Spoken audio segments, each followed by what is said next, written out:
Welcome to the News Roundup. I'm Bree Troutman. This is the Thursday edition of the News Roundup, brought to you by EOAlive and Grand Ronde Hospital. In the news this week, we heard more from the Center for Human Development about local COVID-19 information. Here is a look at what they had to say.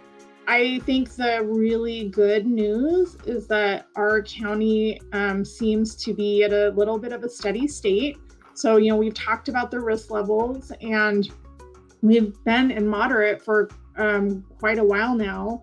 And at the end of the most recent 2-week period that's going to determine movement, we should be moving actually into the low category. So our case counts and our test positivity rates are bucking the trend that we're seeing in the state a little bit. It's hard for me to know whether or not we're just lagging behind or we're just really not having that activity. But I just try and focus on the fact that we're in that category and that so far so good. It's definitely not time to let up. And I know I've said that to you many, many times before, but the reality is that if we want to keep the case counts down, we want to keep the test positivity rate low, we do have to kind of continue doing the things that we've been doing until we get to a level of vaccination where the disease isn't circulating in the community or in the state or in the nation. Catch the full interview right here on EOAlive TV. Make sure to tune in next Tuesday at 1:30 p.m. to hear an update from CHD about local COVID-19 info. Now here's Dodzy with our local sports roundup for the week. Another busy week in sports around here, man. It's been crazy.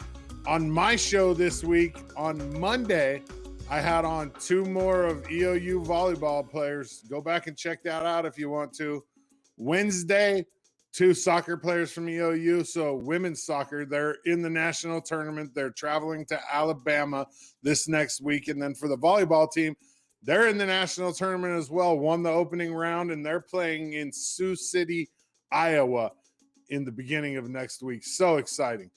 LeGrand High School baseball has home games this Friday against Pendleton. They start at 4 o'clock down at Optimist. Just make sure you're following social distancing guidelines and that you have a mask on if you're inside the bleacher area. Otherwise, if you're parked out on the outside, I don't think, just be responsible. That's it. My show for this Friday, I have a couple guests lined up. I don't know exactly what it's going to look like yet, but you'll know on Friday. Sports-wise, like I said, it's getting crazy around here. I'm super excited. Basketball, EOU has home games this weekend. I'm pumped. Those are my dudes. Eastern Oregon, I appreciate you. Back to you, Bree. Thanks, Dodzy. Catch the EOAlive Sports Show with Dodzy every Monday, Wednesday, and Friday at 5:30 p.m. or listen to our EOAlive Sports Podcast on Spotify. In case you missed it, Elgin Opera House's online stream event, High School Musical Junior, opens this weekend. Artistic director Terry Hale came on the morning show this week, and here is what he had to say. Because of the pandemic, we've had to do things differently for this show. We had to basically put the show together in pieces to accommodate small groups of people. And then, we had our camera guys come in and record it in small pieces, and it's getting put together right now.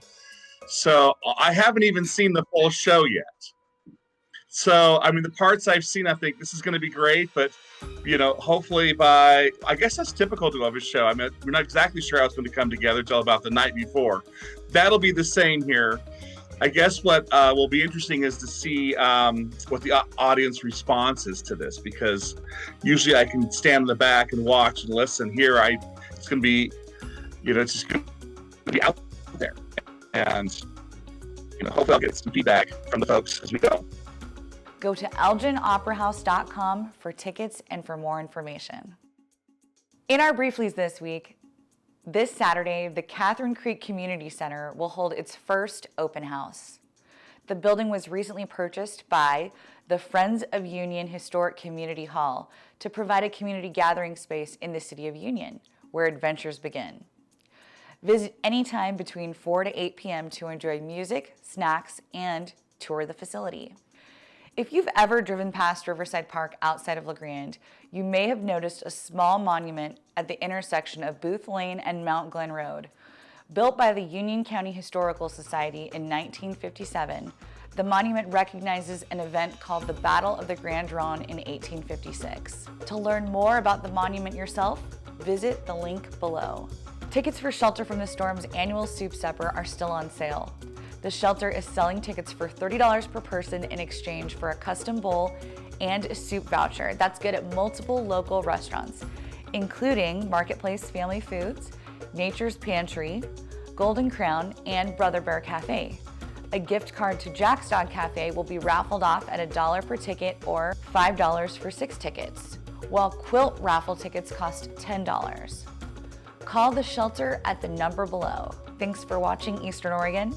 I'm Bree Troutman. Tune in next week for more local news, and make sure to listen to our podcast on Spotify.